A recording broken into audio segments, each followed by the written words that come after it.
Hello, this is Malorian, and this is going to be a double header of a Magnus up against something from Legion. But it turned out to be up against Legion 2 times. So going into this, I knew I was probably going to fight Legion in one of the 2 games. I knew that probably, I didn't know if it was going to be scenario or not. So I really wanted to build my list to be able to handle that. So what I went with to begin with is I had Prime Magnus. I had with him a Mangler and a Renegade, so those are your 2 good jacks to have with him.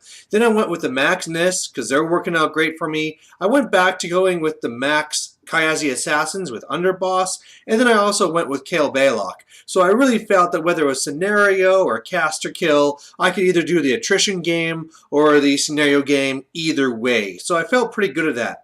I ended up being up against a guy that I know actually back from Edmonton. I kind of see him around. He's always at the big tournaments. Usually he's doing 40K though, so it's not like I've ever played against him before. But I know he's new to the game, but I saw him play the other day and he seemed to do fairly good. He actually won the game, so I couldn't, of course, just say, like, oh, this will be an easy game. And as well, looking at his list, it was pretty solid. It was Abyssalonia, and then it had, the Angelius, it had a Carnivian, it had a Scythian, it had a Shredder, it had a Shepherd, and it had a Forsaken. So, and also a Feralgeist, I think? I can't remember. But the big thing here, a Feralgeist, is that, of course, those are just the beasts you need for the build with the upkeeps, all the right support elements there. And we ended up doing actually a scenario. We ended up doing the one that's called Incursion. So there's going to be 3 dots going across the center. After the first turn, one will randomly disappear. It's the first one of 5 points, and you either get 1 point for controlling one at the second player's second turn or onward, or dominating gets you 2 points if your caster's doing it. So let's see what happens. Alright, so you guys wanted to be able to see a close-up of these armies, so that's what I'm going to start doing from now on. And right here you can see that battle group that we're talking about here. So 3 solid beasts, and of course she's the one that throws out all the upkeeps. She gets 3 upkeeps that she gets to do for free, so, tournament-wise, you're always going to see her with 3 beasts. And then on the far right flank here, he's also taking the Feralgeist. I don't really know what his plan is for the Feralgeist. He was probably going to be better off just taking another Shepherd. But hey, it's always nice to have these little guys in there, and especially for scenario, they can always jump in there and contest things and all that fun stuff. And then, of course, I quickly looked across my cards, saw that Kale Baylock actually has a magical gun, and so I wasn't actually too worried when I saw it. And so going to my side of the army, here's my Kayazi. He'll be holding up the one flank. My center will be, Magnus and his 2 jacks, so that whatever way I need to go, I'll be fine with it. And then finally over here, I'll have Kale Baylock and the Nis, who, love forests and all that fun stuff. And here's just an overview of the board. So really, on the left side, I just love the fact that he doesn't have anything there. So hopefully, I'll be able to just control that one, get some points. Kale Baylock is just going to kill off the Feralgeist, and then even though I know he's going to be making the Angelius, so it's a crazy high defense, between the big combined with the Nis, who could shoot away at 16 inches with Snipe, and the Iron Aggression getting the boosted to hit rolls for the Mangler, I should be actually okay. Once that threat is gone, then, hopefully who knows what's going to go on in a scenario, depending on which one disappears and where things go. But I think I have the attrition game here as well because of all that long-range shooting. Alright, so he gets first turn, and he's just really rushing right on up here. I was actually kind of surprised by how fast he did move up. And what he really ended up having is the buffs that you would expect. So the Angelus has the extra strength and defense. He has the Carnivore on the Scythian, and then I think that is, and then the one with Reach on the Carnivian. So yeah, I mean all the buffs you'd expect. He did kind of make probably a little bit of a mistake where he didn't do it in a way that he got any fury onto his Forsaken, but really that's not that big of a deal this early in the game. Alright, so on my turn, I'm really just moving up as well, although I do get some damage in here already because of how aggressive he was. Kale Baylock was able to snipe out that Feralgeist, so there's 1 point, I guess. I go and I put Snipe on and the Iron Aggression, like I said, and Magnus moves a little bit to the left just to make sure I'm a little bit farther away from things. I do a combined shot into the Angelus, and I do a good amount of damage. I think it was like 10 points or something, so that was pretty good. And then otherwise, the Kayazi is just really there to lock down the left side. And it turned out it was a right flag that disappeared. So, that's all right. I mean, I'm glad it wasn't the left one, so now my Kayazi aren't guarding nothing. I would have loved it to be the center one, but hey, whatever way, I mean, this still works for me. That's not too bad. So on his turn, he actually does more damage than I expected he was going to be able to do from where he was. The Carnivian did an assault on the underboss, and of course, even though he wasn't there, he was able to spray and kill my underboss and two of the other guys. Now, that's not such a big deal because I don't really need the underboss because I don't really need to charge through anything, but I also like that his shepherd is now going to be close enough for me to charge, so there's another couple of points I can do. Otherwise, love his other stuff was just moving up. The Angelus kind of surprised me where I thought maybe it might go for a charge in and try and kill K. Baylock and do some, move 2 inches, attack something else. But in the end, what he decided to do is just run right in, just engage as many models as possible. So probably a smart idea. My turn two. Now, this is where scoring is possible, but he wasn't touching the middle flag, so I wasn't too worried about it. The Kayazi charge on the left side, kill the Shepherd, and then do some okay damage to the Carnivian. I think I almost took a whole branch out, so that's something. And then, man, this was a grueling match here on the right. So what really happened is that my Nis went and first of all, the ones that moved up all combined into the Shredder and killed the Shredder, so that was a little bit lucky. Because, of course, her feat for Abyssalonia is that everything gets healed. So you pretty much need to kill stuff. And then I started going up against the Angelius. And, of course, you can see the end result here. But you have to really respect how much it took. All of my Nis attacked. I got one okay hit that did some damage. Then I went in with the Mangler. And something I forgot to say because even though he cast it, we didn't have the right template to show it, but he had the spell off my Jack, so I couldn't allocate any focus. So that's a pretty big deal, but at least I still have boosted the hits. So the Mangler goes over to finish off the Angelus, and I leave it on one wound. And I mean, that's horrible because now he's just going to cast his feet, and then he's going to be able to get in there and, heal everything. So I had to find a way to kill it. In the end, what I did is I actually hit my Mangler in the back with an obliteration, boosted the damage on the Angelus, and was able to kill it, killing one of my Nis in the process. But wow, I mean, thank God. If that Angelus wasn't dead, I'd be in big problems here. Also, just to try and lock him in place and try and put a little bit more threat on him, and also make him pop his feet early before it'd be more important later, I went and I shot my Obliterator rocket at Abyssalonia, but it actually turned that I missed and it scattered off to nowhere land. His turn three, and he really just consolidated on the left side. So, I mean, the Forsaken went up to the one flag to score and get some points, but otherwise, everything's kind of going after my Kayazi on the left side. He did kind of help me out where the Carnivian turned to look at those three guys he killed. So now he's showing his back to my Kayazi so I can get some good damage in there. But yeah, he's really just focusing on this left flag, which means that now I'll be able to put more pressure on this flag. Alright, so then on my turn three, the Kayazi on the left go after, and they're still attacking the Carnivian, do more damage, but hey, he can always heal it up with his feet, which he hasn't used yet. And what I did here is I pretty much am just moving all my shooting elements up so that next turn I can be trying to really put on the pressure. But what I really want to avoid was him just then clearing out the left zone and start dominating over there when he's already ahead in points. So what I did is I used Magnus's feet to get everyone around this flag so I could dominate it and make a safe little ring of my jacks. Now, what I did because of this is that I said, hey, I've already done one amazing thing with Obliterate. Let's do it again. So I actually used Obliterate to kill the Forsaken and killed him. So I'm not sitting on any focus, but I mean, I'm pretty much perfectly safe back here and feeling pretty good. That is until he reminds me that he has Fly, which I forgot about Abyssalonia, and so she goes over, takes a free strike. I actually miss. And luckily, after all the attacks, I survive with 2 damage. The Scythian has to kill a few guys to make some room for the Carnivian. Carnivian comes over here, boosts a spray, hits me, and I go down.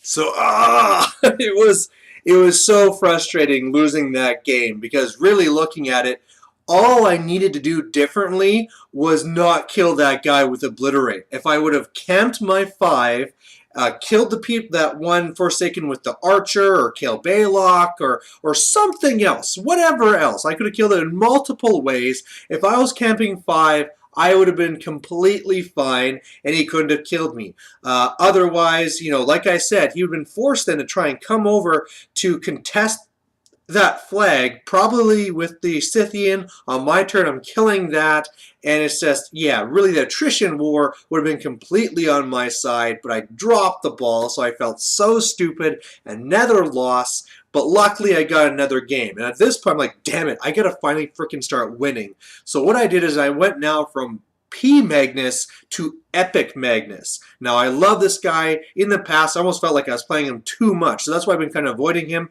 but I brought him back, and I thought at the very least, I need to change up his list. So I went from my usual infantry heavy list, and I went to jack heavy. So it's going to be actually a tier 1 Magnus agenda, so I can get my Manglers a point cheaper, but I'm running with 2 Manglers, a Mule, a freebooter, a Renegade, and I would have loved to actually get the Buccaneer in there too, but I was 1 point off, so I threw in Kale Baylock instead. What I actually turned out being up against is, like I said, another Legion player, and even though they're using the Abyssalonia model again because they forgot Lilith at home, this is the guy that beat me with all the Raptors last time, so I was looking for some revenge, but now it's Lilith again with a little bit of a different list, so that it's actually going to have, well, the swordsman again, but now it's going to the Ogren guys with, man, I can't even remember what their names, the ones that have the halberds, and then the usual type of beasts as well, the Ravagor and stuff. But hey, I was really hoping to turn around, and we'll see what happens. Alright, so here's this close-up of his main body of his army. You can see that he has all of his Ogren here. Abyssalonia, who is actually Prime Lilith. Behind it is a Stinger, and then a Carnivian and a Ravagor. And then more on the right flank, it's his swordsman here again. And, you know, I really learned to respect these guys last time, but now I figure I'll have enough shooting that I can, you know, probably take care of them. And on my side, man, I love the look of this. It reminds me when I kept on doing my Darius games with all the jacks. I love seeing all the jacks. You can see I'm all lined across here. I really have my kind of shooting jacks on the left side because all I plan to do with them is trying to contest, whereas everything else is going to do all the fighting. So I really figure that with the swordsman there and me sniping them with Kale Baylock, the right 2 flags, whatever one of those ones stay at, that's what I'll be going after with Magnus. But man, I just love the look of the battle line like this. And here we are again, the same table, same scenario, so you know how it's going to go. And the way that he's actually deployed is more obvious now, where he's a lot more on the left side. So again, he's one of those 2 flags will have to be there. He can swarm it with his medium infantry and start dominating. I'm not really sure what his plan was going into it, but at least, you know, hopefully one of those ones disappear and I can score on the right flag or something. But we'll have to see what happens. You never know with incursion until at the end of turn 1. So he took first turn, you know, with Lilith. There's no real spells you're going to be casting, so everything's just running forward.